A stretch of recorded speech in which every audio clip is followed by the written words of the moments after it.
I was out all day yesterday, so I didn't quite catch the Liverpool news that dropped. And I'm frustrated. I really thought that Liverpool would just, sort of neglect the centre half area, sort of concentrate on Isak, Barcola, and kind of be a bit dumb. That's what I was hoping for. I'm an Arsenal fan. I want to see Liverpool not do too well because I just want to see my team win a Premier League title. But that has not happened whatsoever. I saw 3 bits of great news for Liverpool fans. It's almost like you guys couldn't get even more dopamine. I mean, losing the Community Shield has probably been the best result in moving Liverpool forward in the defensive areas. The right things happened in that game. Your attack looked amazing. Your defense looked shady. It pushed your transfer team to go for these players, and we're going to talk about it. But before I begin, give this video a massive thumbs up and subscribe if you are new here. It is greatly appreciated. But my word, why am I going on and seeing a report from FabrizioRomano that Liverpool have agreed terms with Guehi? There was even a photo that came out, after the Community Shield game, where in the tunnel, Arne Slot and Guehi had a little hug, a little high five, and I was like, wow. Look at that. This deal is happening. And Arsenal have been interested in Guehi as well. And I know Chelsea really like Marc Guehi too. He's got 1 year left on his deal. So there's a reason why so many clubs were liking him in the first place. And I mean, for 35 million, which is what FabrizioRomano is saying, and I'll put the link in the description to all the news, not the link, sorry, but the sort of information of where I'm getting all this news from. FabrizioRomano is saying £35 million, and Guehi's already achieved sort of personal terms with Liverpool. I'm like, that's too easy. I'm just like, is no one else going to come in here who can help, Real Madrid? Something needs to give, because Guehi to Liverpool makes so much sense on so many levels. You're thinking about Van Dijk, he's aging, he's getting on. And I'm not saying Van Dijk is going to turn rubbish out of nowhere. No, absolutely not. But I am saying in the event that Van Dijk slumps in a form and you think, okay, you're a captain, we love you, Virgil, but let's have a bit of freshness in the back four. Let's go Guehi and Konate at the back. You can do it.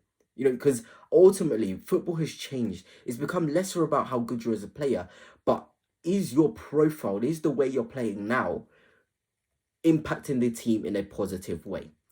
One game it could for Van Dijk, the next game it could for Guehi, and then it doesn't for Guehi. It could for Konate, then it doesn't for Konate.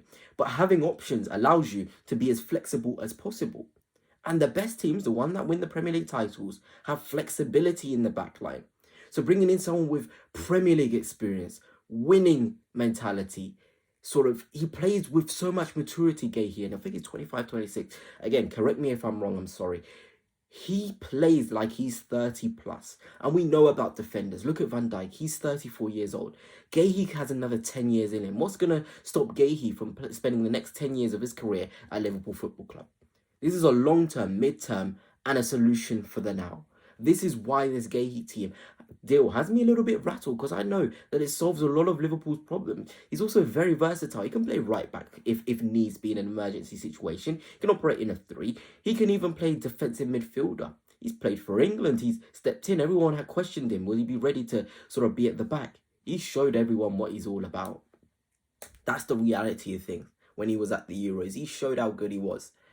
And now at Liverpool, Champions League football, the amount of games Liverpool have and the amount of trophies they want to win, they want to do the quadruple Liverpool. They're going to be able to do that with Marc Guehi. So to be honest, when I saw that news, when I came back from home yesterday, I was a little bit rattled. I was like, I'm going to have to make this Liverpool video and again, express my jealousy about how they're going about these deals. It's incredible. Quick. Community Shield saw the problems, they're fixing it. And it's not just Guehi, because Giovanni Leoni, a player I made a video about 2 days ago, I think it is now when this one gets released, he's making his way to Liverpool too. He's already been convinced about Liverpool's project. He could be getting 38 games at Parma this season, but he'd rather go to Liverpool under Arne Slot and have that time of being bedded in and have that time of slowly getting integrated into the team. He's so good. I made a little analysis on him. He's young. He does have deficiencies on the ball, but physically, this is a guy that was pushing Lukaku to the ground like it was nothing. Let's not understate that, because Lukaku's one strong boy. I think we've all seen him in the Premier League and for Napoli. He pushed him to the ground like he was a baby. Vlahovic as well is not a weak striker. He's pushed him to the floor. but it's the mentality as well. These signings aren't just great players with a lot of ability. These are guys with top mental attributes. And I've said it many times before. In the Premier League, with the amount of games there is, the amount of time you need as a player to really set yourself when you're about to get into a game, getting the best mental profiles is going to help you tenfold. Liverpool are building a team of mentality monsters, players who have won stuff before they've come.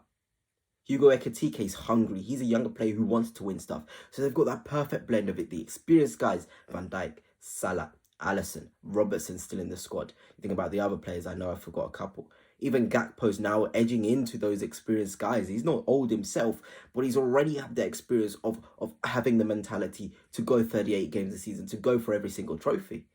You know, that's where Liverpool are. And in terms of that Leoni deal, it's looking like 40 to 45 million pounds for a young defender who can grow under Arne Slot and only get better.